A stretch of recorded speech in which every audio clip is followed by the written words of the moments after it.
자, 오늘 우리가 37절에서 51절까지 보았습니다. 우리가 계속해서 이 출애굽기를 공부를 하는데 출애굽기의 내용이 뭐냐? 그 출애굽기라고 하는 그 제목에서 알 수 있듯이 애굽을 떠나는 사건의 기록이 출애굽기서입니다. 이것은 본래 구약 성경을 히랍어로 번역한 70인역의 제목에서 따온 그러한 내용입니다. 그렇게 해서 출애굽기, 애굽을 떠나는 사건의 기록이다. 그런데 이 출애굽기에서 가장 중요한 부분이 바로 오늘 본문의 내용이라고 하는 겁니다. 다시 말하면 오늘 이 본문의 내용은 출애굽기 전체를 통해서 제일 중요한 사건이다. 먼저 이것을 인지를 하고 이 말씀을 접근했으면 좋겠습니다. 출애굽기, 마침내 애굽을 떠나가게 됩니다. 마침내 출애굽을 하게 됩니다. 그 사건을 낱낱이 기록하고 그 사건에 대해서 우리에게 알려주고 있는 것이 오늘 본문의 내용이다. 그래서 이 출애굽기 전체적인 내용 전부 다 중요하겠지만 그러나 경중을 놓고 보았을 때 오늘 본문이 무엇보다도 소중한 내용이다. 이렇게 생각을 하시고 이 말씀을 볼 때 이 말씀 앞에 집중하는 그런 은혜가 있었으면 좋겠습니다. 자, 오늘 본문이 뭐라고 시작하나요? 본문은 어떻게 시작합니까? 37절 한 절만 먼저 보도록 하겠습니다. 37절 시작.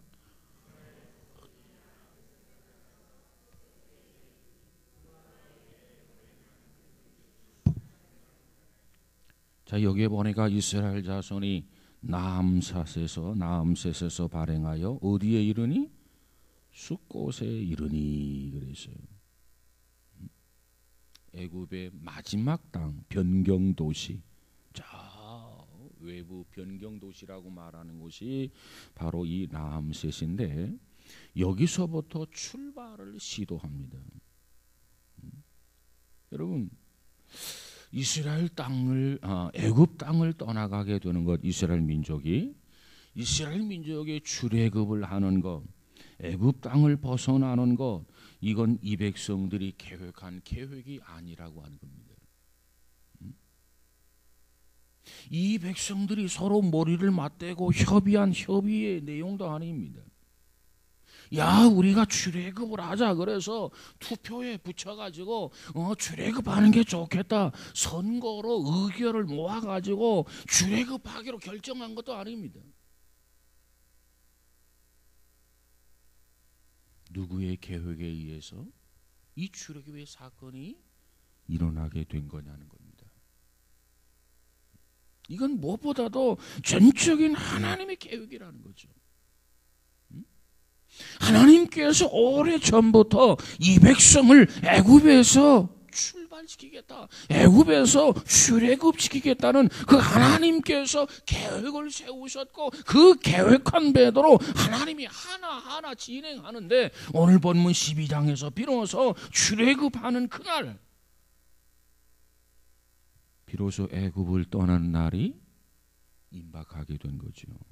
물론 그런 하나님의 계획에 의해서 백성들을 향해서 모세가 설득하는 그러한 일은 없지 않아 있었습니다. 그렇다고 해서 모세가 처음부터 계획한 것은 결코 아닙니다. 하나님께서 어느 날 모세를 찾아와 가지고 하나님이 모세에게 뭐라고 말합니까? 그저 가시떨기 나무에 풀이 붙었는데 이상하다 호기심이 생겼어요. 자기도 모르게 발걸음이 옮겨졌어요.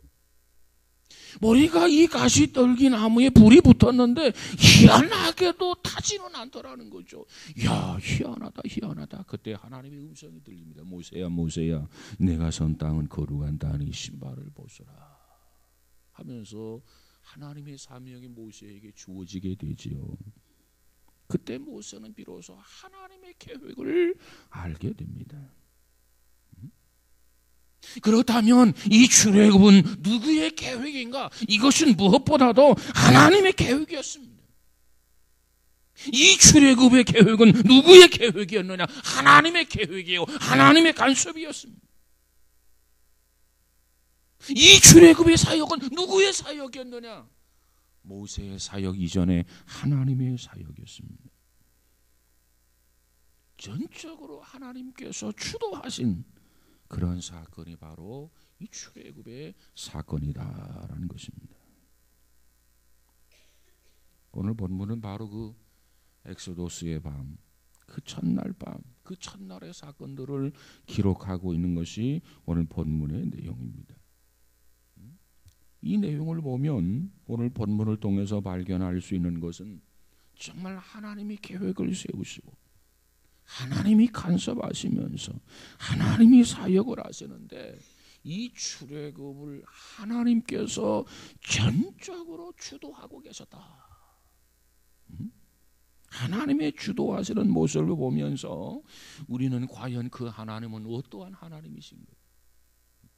이 출애굽 사건을 통해서 우리가 알 수 있는 것, 하나님은 어떠한 하나님인가를 분명히 알고 그 하나님이 우리의 믿음의 대상이요, 우리의 신앙의 대상인 것을 우리가 확신을 가져야 돼요.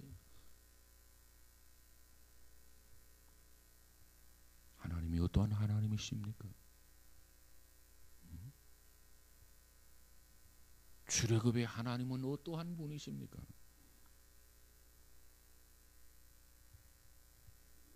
그 하나님에 대해서 우리는 여기서 발견할 수 있어요. 우리가 이 출애굽의 사건을 구약에 있어서 최대의 사건으로 본다고 한다면 신약에서의 최대의 사건은 무엇이라고 생각을 하십니까? 어떤 사건이라고 생각을 하십니까? 구약에서의 최대의 사건은 출애굽의 사건이고 신약에서의 최대의 사건은 무슨 사건일 것 같아요? 십자가의 사건이죠. 와, 오늘 이 출애굽을 통해서 애굽에서 종살이하고 노예생활 이런 삶을 살았던 이 이스라엘 백성들이 비로소 그 노예 굴레에서 벗어나는 약속의 땅으로 향해서 나아가는 그 사건이고 구약의 출애굽의 사건이란 말이에요. 그렇다면 신약에서의 최고의 사건, 이 십자가의 사건의 내용이 무엇입니까? 이 십자가의 사건으로 말미암아서 이 세상에서 떠나 우리 모두가 다 그리스도에게 속한 자가 되는 거예요. 세상에 속했던 자가 그리스도에게 속하게 되고 세상에서 죄인이었던 우리가 그리스도 안에서 의인이 되는 사건, 이것이 바로 십자가의 사건이 아닙니까? 그래서 이 십자가의 사건을 우리가 이렇게 말합니다. 뭐라고 하냐면 그리스도인의 영적인 출애굽의 사건이다. 이스라엘 민족이 애굽에서 벗어나야 했듯이, 종살이에서 벗어나야 했듯이, 아브라함을 통해서 약속하신 가나안 땅을 향해서 나아가야 했듯이, 오늘 그리스도를 통해서 우리는 세상을 떠나 그리스도에게 속한 자가 되어져야 우리는 하늘을 상속받을 수 있단 말이에요. 이것이 그리스도인의 영적 출애굽입니다. 이 민족에게 출애굽이 필요했듯이 오늘 우리들에게도 영적 출애굽의 사건이 필요해요. 그렇다고 한다면 이 구약 성경 오늘 본문에 나타난 하나님, 도대체 그 하나님은 어떠한 하나님이신가? 우리가 믿는 하나님은 어떠한 하나님인지 알고 믿어야 되지 않겠습니까? 정말 그 하나님은 믿을 만한 하나님인가? 이것을 알고 확신하면서 그 하나님의 지도를 받으시고 그 인도를 따라야 되지 않겠습니까? 그래서 우리는 이 출애굽 사건을 통해서 하나님은 어떠한 하나님이신가? 하나님을 생각하면서 또 나를 출애굽하게 하시는 그 하나님, 그 하나님이 어떤 하나님인가를 오늘 본문을 통해서 묵상해 보고자 하는 것입니다. 그 중에서도 첫 번째, 하나님은 어떠한 하나님이신가? 정말 중요한 내용입니다. 오늘 출애굽을 통해서 발견할 수 있는 하나님은 첫 번째로 약속을 지키는 신실한 하나님이라는 거예요. 약속을 지키시는 신실하신 하나님. 이 출애굽을 계획하시고 이 출애굽을 주도하시고 이 출애굽을 통해서 역사하셨던 그 하나님은 도대체 어떤 하나님이었는가? 그 하나님은 약속을 하시고 그 약속을 철저하게 지키시는 그 약속에 대해서 신실하신 하나님이라는 거예요. 만약에 우리에게 약속은 하셨는데 그 약속을 신실하게 이행하지 않은 하나님이라면 우리는 두려움 속에 살아갈 수밖에 없어요. 혹시 하나님이 일방적으로 약속을 파기하는 것 아닌가? 약속을 깨는 거 아닌가? 그 약속을 내몰라라 하는 거 아닌가? 그렇지 않아요. 그 하나님은 어제나 오늘이나 영원토록 변함이 없으신 하나님이시고, 그리고 그 하나님은 약속하신 것에 대해서 신실하게 지키시는 하나님이시라. 그것은 오늘 본문을 통해서 우리에게 강조해 주고 있습니다. 자, 오늘 본문에서 발견하는 하나님의 하나님 되심에 대해서, 하나님의 하나님 되심에 대해서 첫 번째 모습이 약속을 지키시는 하나님. 오늘 본문 40절과 41절을 한번 보도록 하겠습니다. 40절부터 보죠. 40절, 41절, 42절 시작.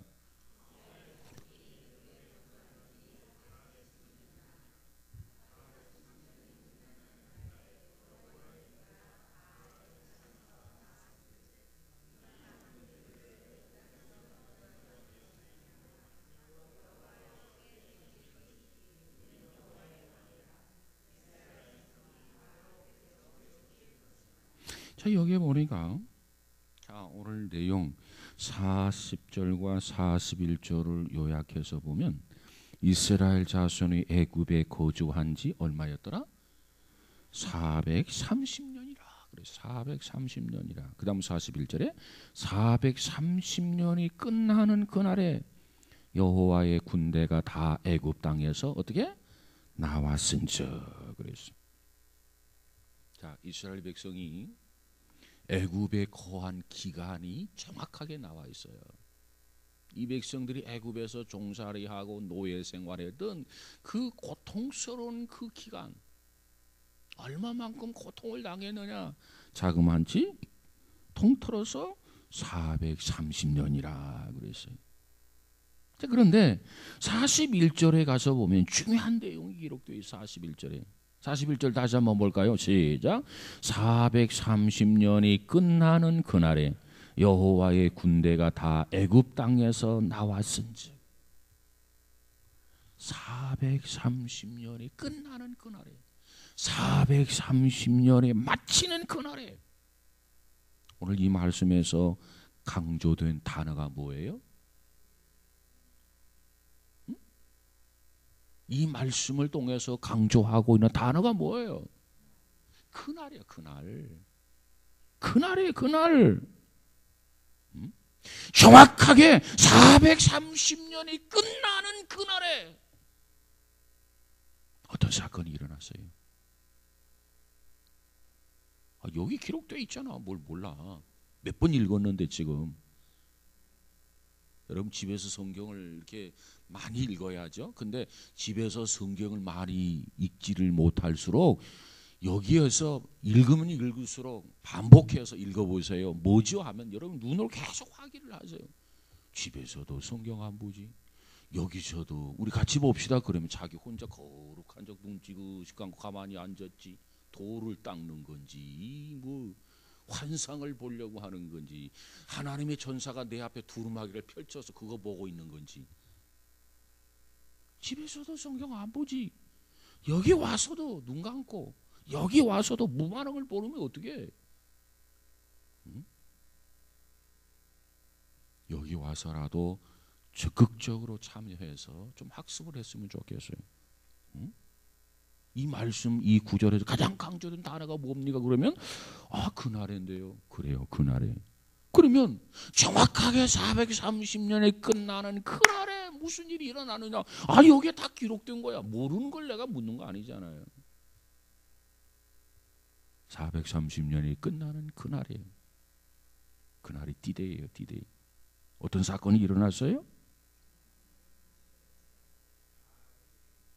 자, 여기 있잖아. 그날에 여호와의 군대가 다 애굽 땅에서 나왔다. 다 애굽 땅에서 나왔는데 누가 애굽 땅에서 나왔다는 거예요? 여호와의 군대가. 여호와의 군대는 누구예요?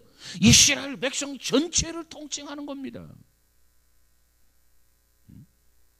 이 백성들이 430년이 끝나는 그날에 다 애굽에서 나왔는데, 애굽에서 나왔던 그 자체를 우리가 출애굽이라는, 출애굽. 이스라엘 백성들이 애굽 땅에서 다 출발했단 말이에요. 출발. 목적지가 어디예요? 목적지 가나안 땅. 정확하게 430년이 지난 그날, 이게 누구의 계획이었다고요? 하나님이 계획하신 거예요. 그러니까 430년이 끝나는 그날에 애굽의 노예 생활에서 자유 해방을 받았어요. 그건 하나님이 계획하신 거예요. 그 계획에 의해서 430년을 다 채웠다 그 말이에요. 그것이 바로 출애굽의 날입니다. 하나님이 정하시고 하나님이 계획하신 날이에요. 그저 세상을 이렇게 살다가 보니까 우연히 역사 속에서 발생한 그 어느 한 날이 아니에요. 하나님이 계획하신 날. 하나님이 세상을 창조하시고 하나님이 세상을 운행해 가시는데, 하나님이 계획하신 그대로 하나 1년, 2년, 10년, 5년, 100년 이렇게 해서 430년 끝나는 그날에 하나님이 계획하신 그대로 그 마지막 날 그날에 출애굽을 하였더라. 하나님의 주권 속에서 이루어진 사건입니다. 하나님의 계획과 하나님의 절대적인 주권 속에서 이루어진 역사가 출애굽의 사건이에요. 그래서 430년이 끝나는 바로 그날에 이스라엘 백성들이 애굽을 떠나가게 됩니다. 자, 참고적으로 우리가 성경을 보십시다. 하나님께서 뭐라고 말씀하셨는지 창세기 15장을 한번 가서 볼까요?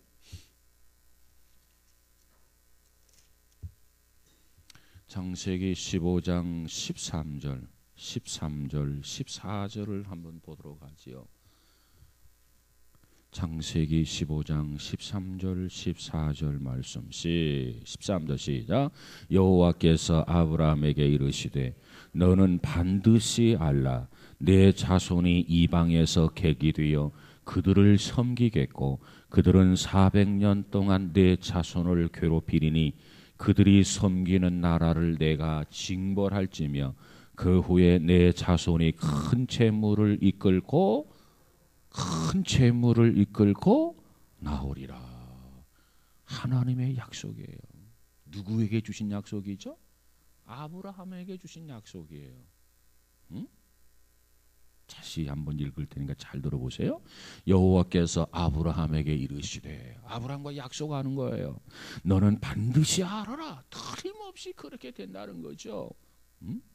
내 자손이 이방에서 객이 되고 네 자손이 애굽에서 객이 되어 그들을 섬기겠고 그들은 너희를 다스리고 너희는 그들의 종이 되고 노예가 되겠고 그들은 400년 동안 네 자손을 괴롭게 하리니 그들이 섬기는 나라를 내가 징벌할지며, 하나님이 애굽을 징벌하겠다는 거예요. 그 후에 내 자손이 큰 재물을 이끌고 나오리라. 이렇게 말씀을 하셨어요. 이것은 하나님께서 믿음의 조상인 아브라함에게 주셨던 일종의 예언적인 말씀입니다. 예언적 말씀.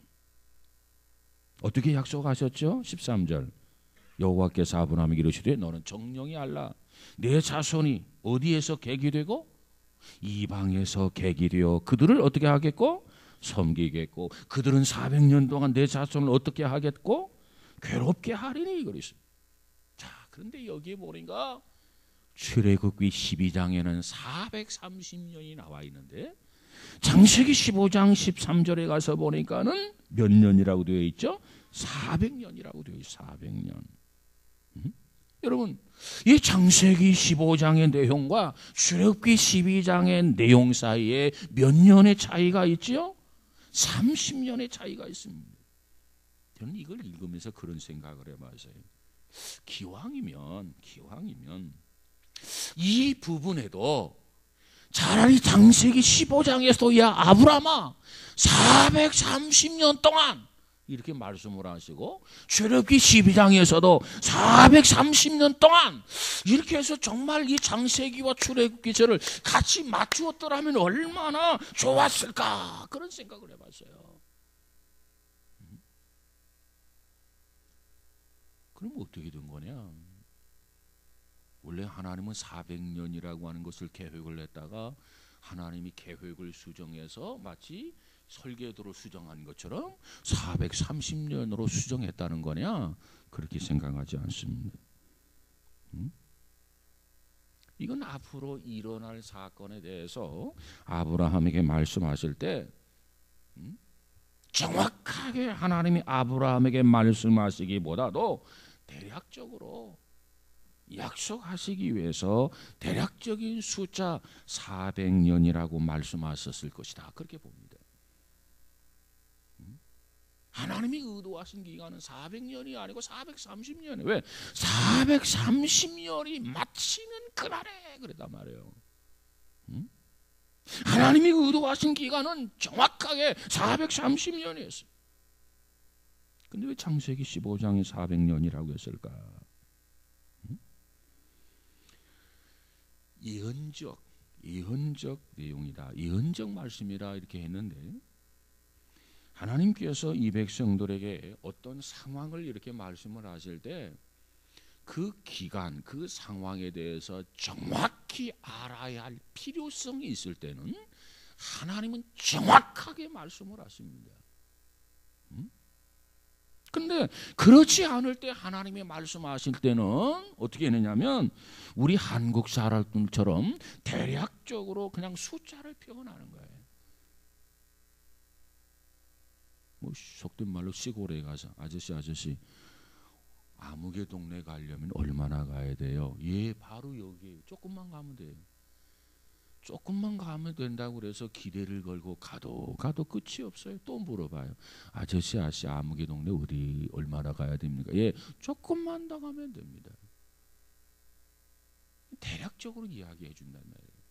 그러니까 이 창세기 15장에서 아브라함에게 말할 때는 일종의 예언적 말씀이기 때문에 대략으로 말씀해 주었지만 그러나 정확한 하나님의 계획은 430년이었다. 그 증거가 뭐냐? 출애굽기 12장 41절에 바로 430년이 마치는 그날에 그렇게 설명했단 말이에요. 이미 하나님이 430년을 계획을 세운 거라. 우리는 그렇게 보아야 합니다. 그래서 약 한 400년 동안 고통을 당하리라. 그래서 우리가 종종 기도할 때도 하나님 이 백성을 애굽에서 400년 동안 종살이 하다가 출애굽을 시키신 하나님 그렇게도 하고 좀 더 정확하게 기도한다면 하나님 이 백성을 애굽에서 430년 동안 종살이 했는데 하나님이 애굽을 징치하고 치리하셔서 출애굽을 시키신 하나님 이렇게 우리가 기도도 하죠. 둘 다 틀린 것이 아니라 둘 다 맞았어요. 자, 다시 창세기 15장에 가서 보면 하나님께서 아브라함에게 주신 약속이 나오는데 하나님이 아브라함에게 언약으로 주신 약속의 말씀을 보면 두 가지 약속을 하게 됩니다. 첫 번째 약속이 뭐예요? 400년이 끝나는 날 그 땅에서 나오게 될 것이다. 이것을 약속하고 있고 두 번째 약속은 애굽에서 400년이 되고 나면 나오는데 애굽에서 나올 때 겨우겨우 자기 몸만 큰 신이 빠져나오는 게 아니라 어떻게 빠져나오리라고 말씀하고 있죠? 큰 재물을 어떻게 뭐라고 그랬어요? 이끌고. 여러분 가지고와 이끌고에는 표현상에 엄청난 차이가 있어요. 여러분 보세요. 금은보화를 탁탁 쌓아놔서 여러분 각자 가지고 갈 수 있을 만큼 가지고 가세요. 그거하고 여러분 화물차를 가져오고 트럭을 가져와서 가지고 가든 니아까를 가져와서 가든 끌고 가든 알아서 하십시오. 그러면 주머니에만 넣고 가는 사람이 있을까요? 니아까를 구하다 보니까 이미 다른 사람 니아까를 다 구해갔네. 야, 방법이 없다. 외투를 벗어가지고 여기다가 쌓아가지고 그리고 지지 끌고 갈 거 아니겠습니까? 응? 그럴 것 같아? 안 그럴 것 같아? 어? 솔직히 말해봐. 뭘 또 아닌 척해. 응? 이렇게 하나님께서 아브라함에게 말씀하실 때 이 두 가지로 말씀하시는데 큰 재물,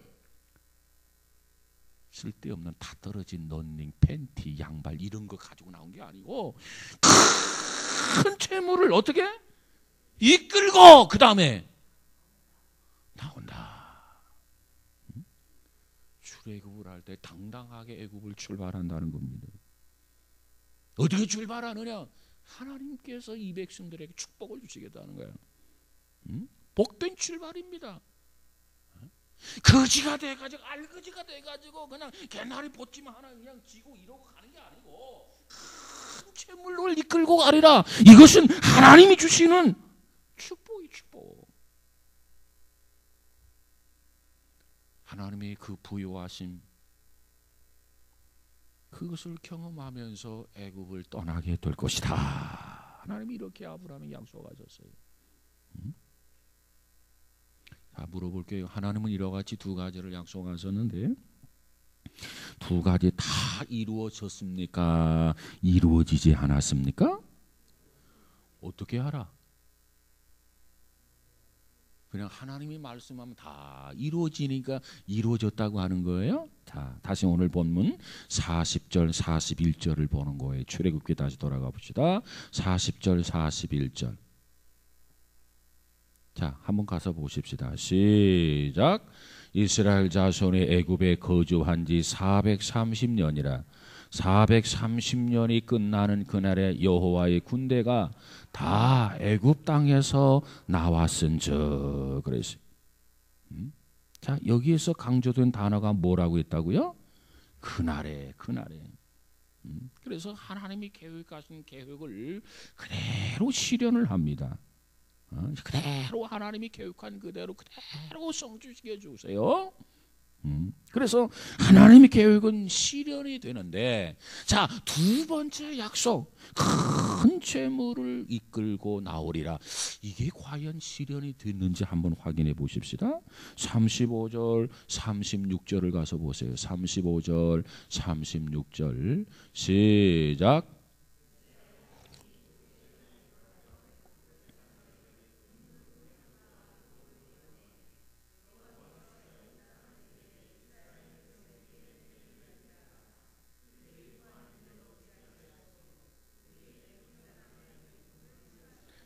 보세요. 이스라엘 자손이 모세의 말대로 하여 애굽 사람에게 은금 패물과 의복을 구하매 여호와께서 애굽 사람으로 백성에게 은혜를 입히게 하사 그들이 구하는 대로 주게 함으로 그들이 애굽 사람의 물품을 어떻게 취하였더라. 지금 모세 때문에 애굽 사람들이 아주 혼쭐이 났어요. 바로까지. 자존심 상하게 항복을 했단 말이에요. 항복. 그리고 이제 떠난다고 말합니다. 그러면서 떠나려면 그냥 떠나지. 은금 패물을 내놓으세요. 보화를 내놓으라는 거예요. 금은 패물을 내놓으라는 거예요. 어떻게 해서요? 애국 사람들이 왜? 혼쭐나기 때문에 빨리 떠나라, 빨리 떠나.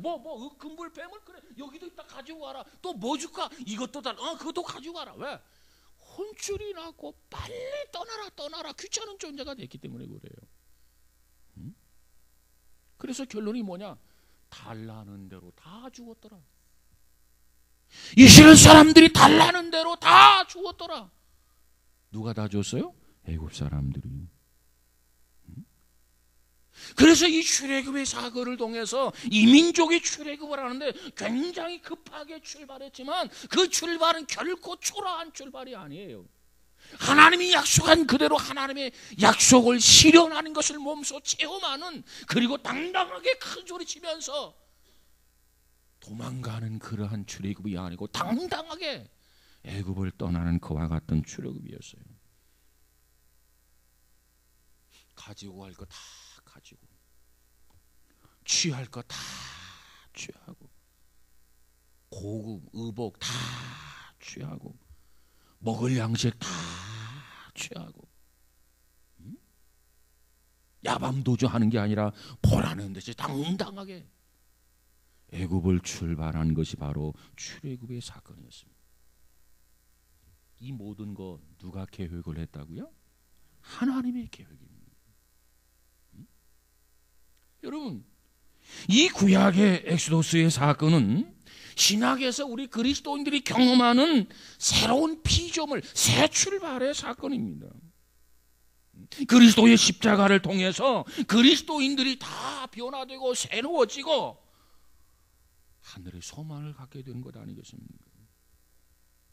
바로 이 출애굽의 사건이 바로 신약의 중생하고 거듭나서 그리스도인이 되는 그 한 사건의 그림자다, 이렇게 말씀드릴 수 있습니다. 이 민족의 출애굽하는 사건이 우연한 사건이 아니라니까요. 오늘 갑자기 된 일이 아니라니까요. 이미 하나님께서 오래전에 어쩌면 장세전에 하나님이 이 모든 것을 계획을 다 세우셨고 그 계획대로 하나님이 다 이루신 그와 같은 사건이 출애굽의 사건이에요. 오늘 우리가 구원받는 것도 마찬가지입니다. 우리 구원받는 것이 우연히 이루어지는 사건일 것 같습니까? 아니요. 하나님의 계획입니다.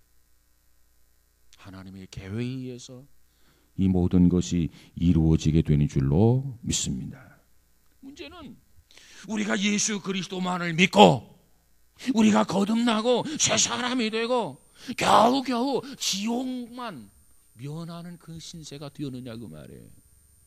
이 민족의 애굽에서만 그 종살이와 노예 생활을 면하는 그런 신세만 되었느냐 그 말이에요. 아니요. 금은 패물을 몽땅 가지고 가고 싶은 거 다 보따리 싸가지고 그리고 당당하게 애굽을 출발한 것처럼 우리는 그리스도인이 된 것뿐만 아니라 하나님께서 우리에게 필요를 채워주시는 풍족한 축복을 주시는 그 축복 속에 당당하게 살아가는 믿음의 사람인 것을 믿으시기를 주의 이름으로 축복합니다.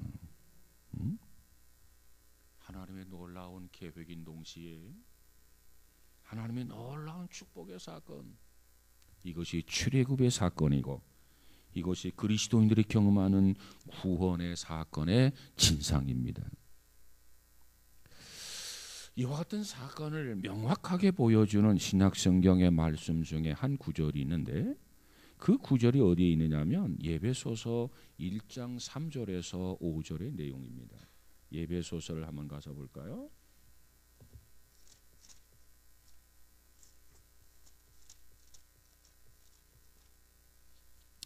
(1장) 3절, 4절, 5절을 한번 가서 보도록 하겠습니다. 1장 3절, 4절, 5절 말씀. 자, 3절 봅시다. 에베소서가 어디가 있죠? 310쪽. 신약성경 310쪽. 1장 3절, 4절, 5절까지 시작. 찬송하리로다. 하나님 곧 우리 주 예수 그리스도의 아버지께서 그리스도 안에서 하늘에 속한 모든 신령한 복을 우리에게 주시되 곧 창세전에 그리스도 안에서 우리를 택하사 우리로 사랑 안에서 그 앞에 거룩하고 흠이 없게 하시려고 그 기쁘신 뜻대로 우리를 예정하사 예수 그리스도로 말미암아 자기의 아들들이 되게 하셨으니 그랬어요.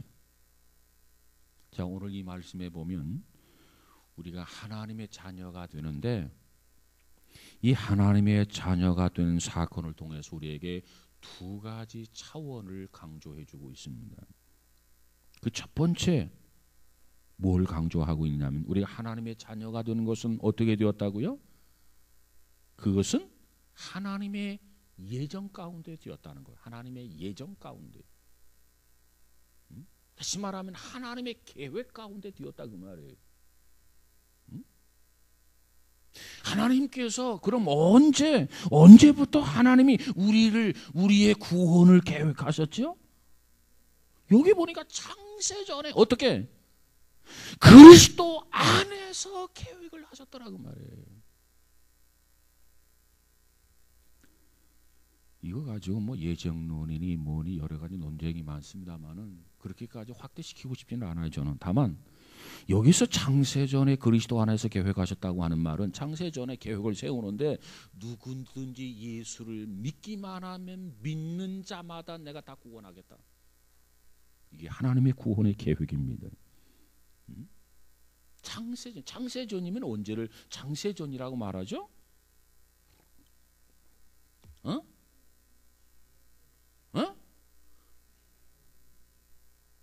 아니 창세전에 많이 용어를 쓰는데 그 창세전의 그 시기를 언제를 말하는 거예요? 왜 이렇게 자신이 없어? 당당하게 애굽을 출발했다니까? 당당하게 금은 배부를 다 가지고 이것도 달라 안 줄 수가 없어 지금. 그래서 만땅 몽땅 가지고 애굽을 출발하잖아요. 당당하게 고백해야 돼. 창세전이란 말이 뭐예요?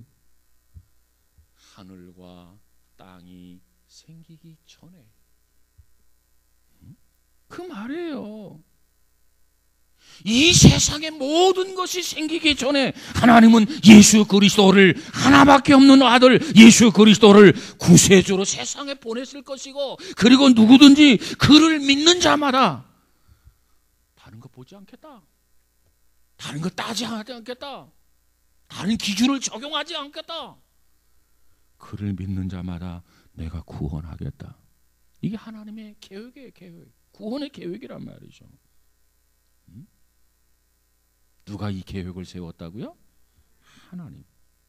자, 3절을 한번 다시 봅시다. 3절 시작. 찬송하리로다. 하나님 곧 우리 주 예수 그리스도의 아버지께서 그리스도 안에서 하늘에 속한 모든 신령한 복을 우리에게 주시되. 구원의 축복입니다. 그것은 곧 하나님의 놀라우신 축복입니다. 애굽 땅을 떠나가는 이스라엘 백성들, 그들에게는 새로운 출발이죠. 그 출발은 하나님의 계획인 동시에 하나님의 놀라우신 축복이었습니다. 이 사건은 오늘 우리들이 주를 믿지 않던 자들이 주를 믿게 되고 거듭나게 되고 중생을 경험하는 이 구속의 사건도 하나님의 놀라운 계획인 동시에 하나님의 축복임을 믿고 하나님을 찬양하고 경배하는 우리 모두가 되시기를 주의 이름으로 축복합니다. 그래서 바울은 에베소 교회를 향해서 편지 쓰면서 찬송하리로다. 왜 찬송해야 되느냐? 창세전에 우리 구원을 하나님이 계획하셨고 그것을 이루셨다는 거예요. 그래서 내가 그리스도인이 되었다는 거예요. 내가 하나님의 자녀가 되었다고 하는 거예요. 이 사실을 안다면 어떻게 찬송하지 않을 수가 있겠는가? 어떻게 경배하지 않을 수 있겠는가? 이것을 바울은 에베소 교회를 향해서 강조하고 있는 내용이 오늘 본문 3절이란 말이에요.